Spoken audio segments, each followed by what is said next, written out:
I played a perfect game in round 3 of the US National Amateur Team Championship.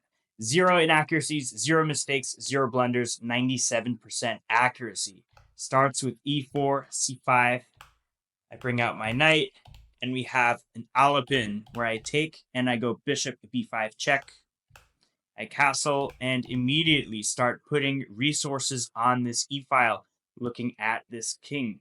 He doesn't castle, instead he plays h6, which allows me to play knight e5, get that space advantage and attack this pin right now. So he has to do something to address this pin. Otherwise, I'm simply going to capture, pawn takes back, bishop takes is a fork. He makes the blunder of the game right away out of the opening. He plays queen c7. This unfortunately does not stop me from capturing this knight, because if the queen were to ever move away from protecting that bishop, my queen and rook that I've conveniently placed on this e-file will barrel down and hit that bishop for checkmate. So, for example, this is what happened. Knight takes c6. My opponent played bishop e6 here because he knew that he could not recapture. But let's say he were to recapture with the pawn. Bishop takes is a fork. And if queen takes, this is a checkmate, devastating checkmate. So he didn't do that. Instead, he played bishop e6. Here, I moved my knight back with the check. And now I'm simply up a piece, a full piece, and it's a simple queen conversion. And I'll just quickly play through the moves here. Moving my bishop out of the way, moving my queen out of the way, and developing my pieces, throw in a check.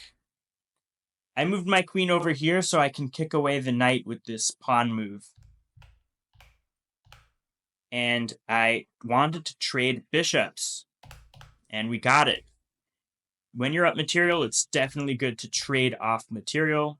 So I do that. We kind of vacuum off some pieces. And now if you look at this, we're approaching the endgame and I'm up a full piece.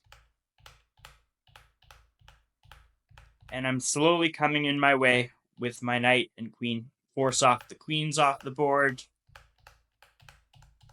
And now I get my king active a bit.